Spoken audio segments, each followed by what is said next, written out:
Rick Daddy here with riceboytv here at Tein in Downey, California, ready to solve the last piece of the suspension puzzle. Last time we had my NSX, we got an alignment at the import car doctor, which is good for any car.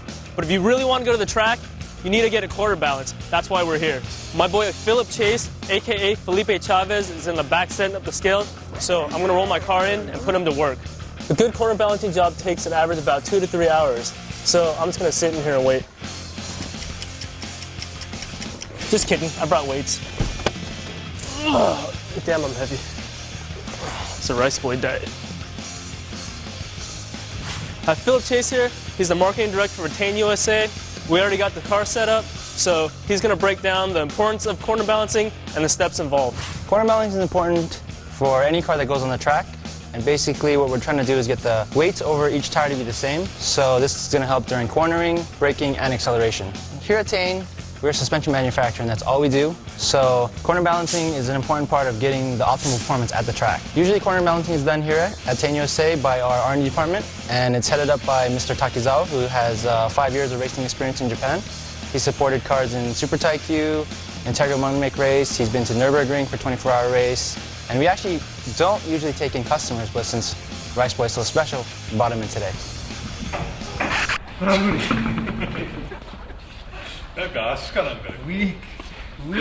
At Tein USA, we don't recommend getting corner balance for the street because there's actually no use. You're actually only going to feel the big differences at the track.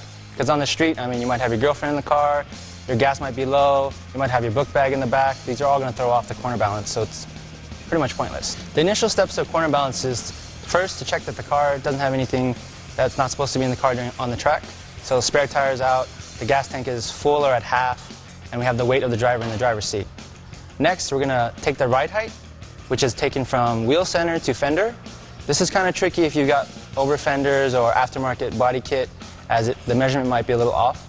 Ricky's cars, fenders are pretty much stock, so it's going to be really easy to do that.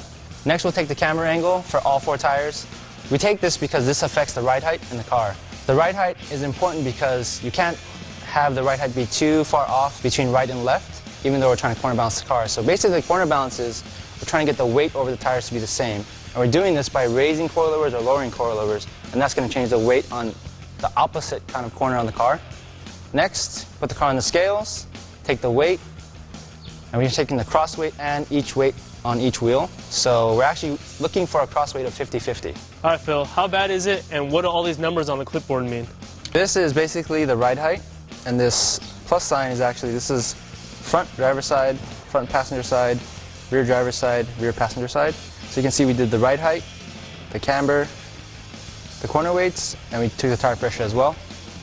So now you end up with a cross weight of 50.3, and the cross weight's actually the front passenger versus the rear driver side, so these two. And the scales come up with 50.3, which is actually really, really close. Aaron did a good job with the alignment. I guess we did a good job when we installed your coilovers. We're going to try to get this to 50.0, which is perfect. The acceptable range is probably 1.5 degree percent up or down. And talking with Takizawa, he's saying to lower this, your rear passenger side, by 2 millimeters, and that should get us really close to 50.0. So that's what we're going to do next. After the car gets a weight, we jack the car up, the wheels come off, and now we take the measurements of the coilovers themselves.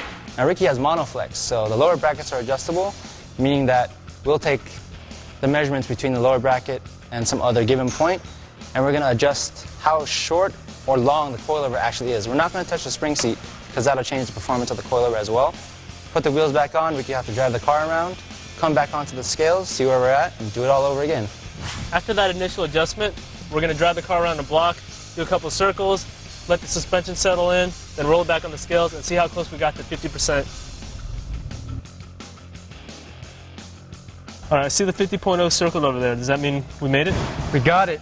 50.0 right here, 50.0. It was really hard because you started out 50.3, and this 0.3 and 0.0 is really, really close already. We got you there.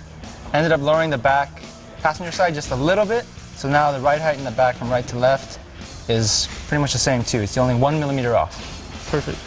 All right, Takizawa got my car corner balance to 50.0%. That's perfect. It's ready for the track. I'm just not going to go with Phil because he's a better driver than me, and I don't want him to kick my ass on the course. Right now, I'm hungry, so I'm just going to get something to eat.